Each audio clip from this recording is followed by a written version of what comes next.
the hardest of all trades. Let's give them a good round of applause.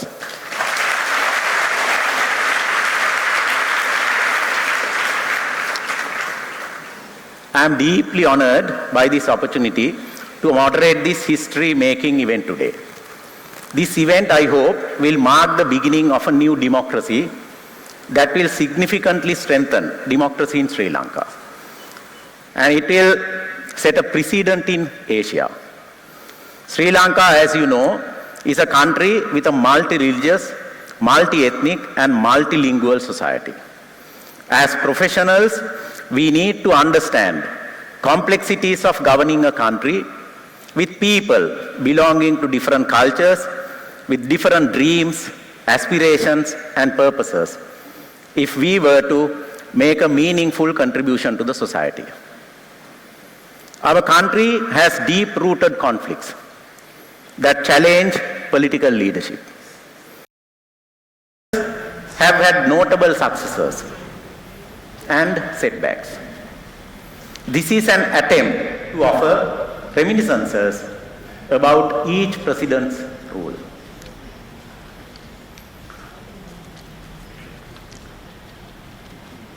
Presidents don't easily appear on stage to explain their rule. The three presidents we have here today graciously accepted CA's invitation out of respect to the institute, your institute, and their conviction of responsibility they have to our profession. So with that, I would like to move on. My first question is to President Chandrika Bandaranayake Kumaratunga. Ms. President, when you became the president, in India, you had Narasimha Rao, Atal Bihari Vajpayee, Dev Gowda. Can we have the photographs on screen? Yes. You dealt with these personalities from around the world. Dev Gowda, Indra Kumar Gujral. In Germany, you had Helmut Kohl. I am just trying to take you back down the memory lane. John Mayer in the UK, Tony Blair in the UK. Then you dealt with Bill Clinton.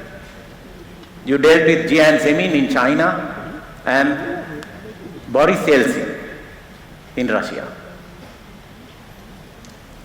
Your rule was from 1994 to 2005. You were twice elected the president. One of the most challenging issues you faced was the ongoing civil war. After India airdropped food supplies, our relationships with India were at a very low level. The conflict was at its peak. There was an attempt on your life. The war witnessed severe humanitarian crisis and security issues. On the world stage, the Cold War had just ended. Even the members here in this audience, most of them wouldn't remember what the world stage was during your rule, and most of them wouldn't have been born even. So I just wanted to take you down and also to give the audience the context of this question. In this backdrop, how did you manage to establish relationships with world leaders in establishing Sri Lanka's position, especially given the conflicting interests of global powers, USA, Russia, China, and India? If you can take maybe 4 to 5 minutes.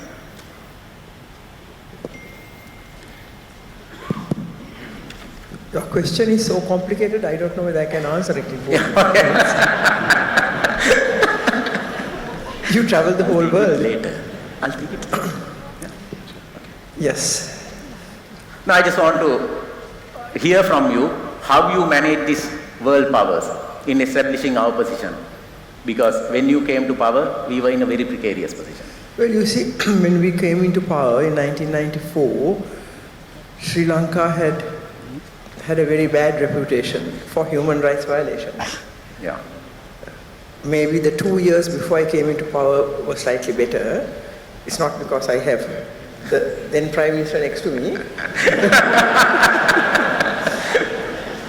it had improved, but for many years, the human rights violations in Sri Lanka against the minorities, against even the majority opposition parties, and all that was very well known. So obviously the first thing we had to do, not only to please the international community, but for our people, was to re-establish democracy and democratic governance, which I think we did very successfully. As we came in, I had 4 or 5 slogans. That was my major slogan: democracy, human freedoms, respect for human rights, and all that. And we did a lot in Parliament. We brought in a lot of laws to ensure fundamental rights, women's rights, children's rights, and all that kind of thing. So I think the world began to look at us differently. And we had a lot of warm reception from world leaders. Then also the seething ethnic problem, which at that time saw no solution. We came in with the solution. From the time I contested for the Provincial Council, then for the general elections and the presidential within 1.5 years of each other, the one major slogan I spoke about, of course, poverty alleviation and distribution of the fruits of economic development, which the previous government had actually obtained through the opening up of the economy to everybody, not only to the elite, but to everybody, and thereby alleviating poverty with various programs. But the second equally important one was the resolution of the ethnic problem. And we came in saying that we are willing to give extensive devolution. Within 1 year, we presented to the country the constitutional project that I was talking about, with extensive devolution to the regions and to all communities, religious, ethnic, and all that. And we worked on that. So now we are talking about the reaction of or the relationships my government had with the international community, yes. Especially actors. India. How did you balance India in this equation? So generally they were all very happy with the solutions we were proposing for the resolution of the ethnic problem, as well as the human rights situation, improvement of that. They were very happy. And in fact, various internationally known human rights watch and all that kind of thing gave us a lot of support and praise and all that. India, well, first and foremost, we realized that foreign policy wise, that the most important partner for Sri Lanka was India. England. India. India, yes, yeah. They're sitting on our heads. Yes. So, meaning geographically. Yeah, sure. And all the ancient cultural, religious, political connections that we had. So we developed that.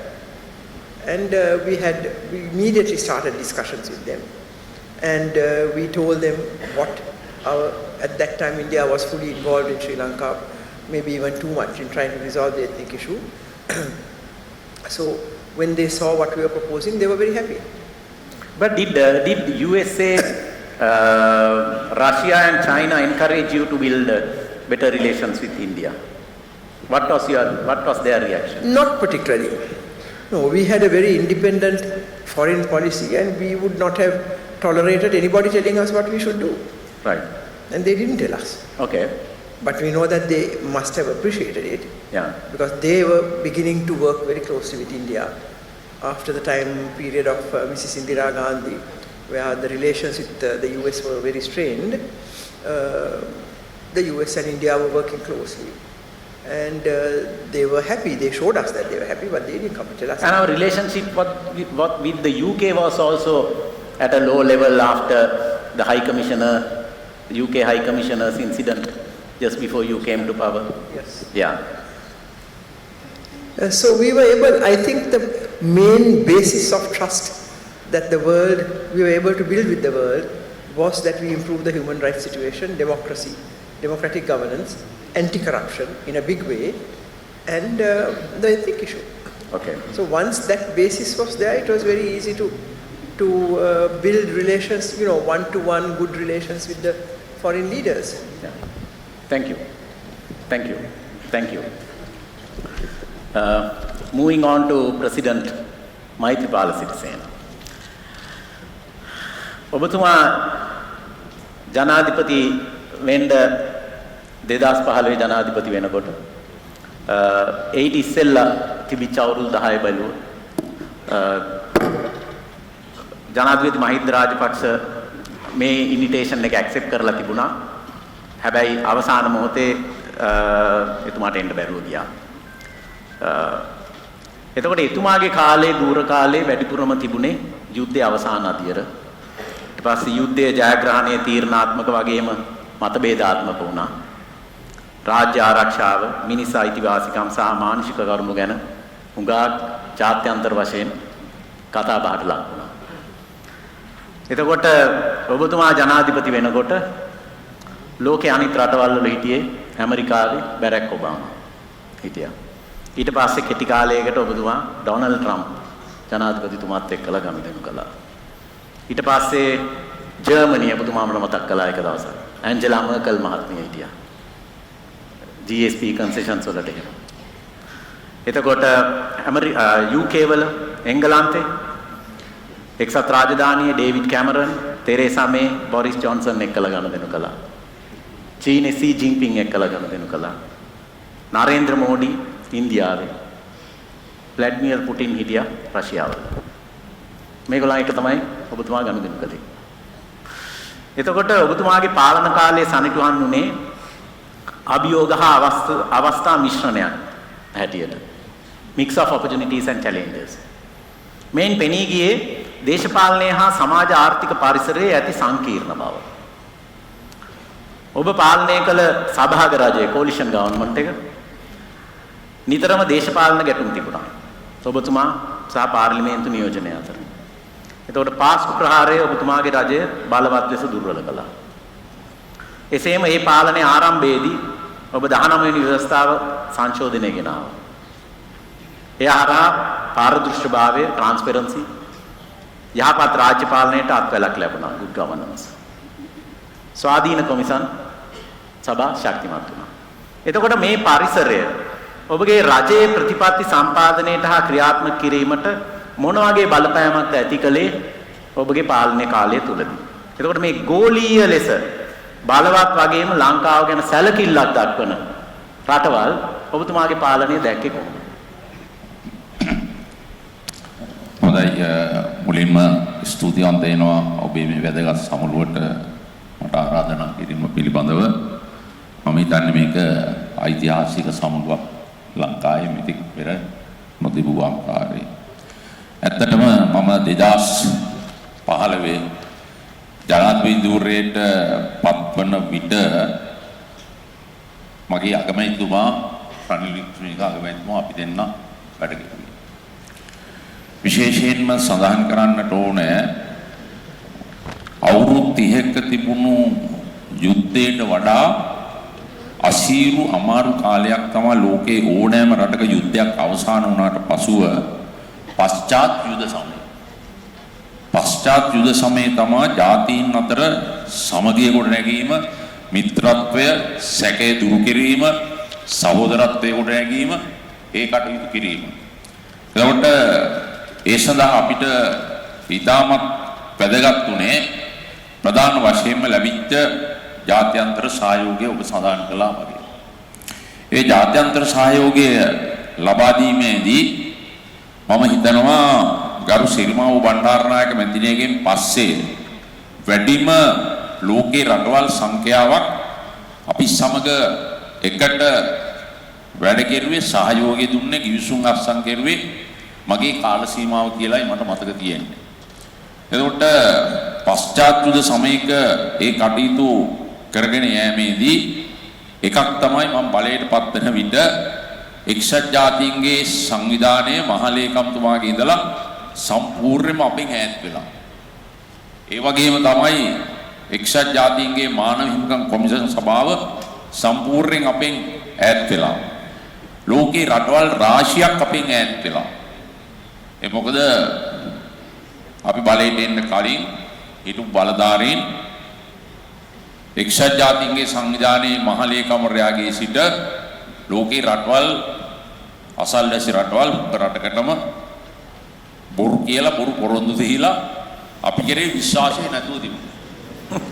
එතකොට ඒ හේතුව දැන් උදාහරණයක් විදිහට ගත්තොත් එක්සත් ජාතීන්ගේ මහා ලේකම්වරයා යුද්ධේ නැවතිලා 2009 මැයි මාසයේ ලංකාවට ආවා. ආපු වෙලාවේ එතකොට ලී ක්වන් යූට අපේ බලධාරීන් කිව්වා ලී ක්වන් යූ කියපුවාම ලී ක්වන් යූ නෙවෙයි වකට හිටපු මහා ලේකම්වරයා UN එකේ එතුමා කිව්වා මේ 13 වෙනි සංශෝධනය ක්‍රියාත්මක කිරීම අවශ්‍යයි. ඊට පස්සේ ඒවට හිටපු අපේ නායකයින් කිව්වා 13 නෙවෙයි ඊට එහා යන්නත් අපි ලෑස්ති ඒක අපි කරන්නම්. asianmirror.lk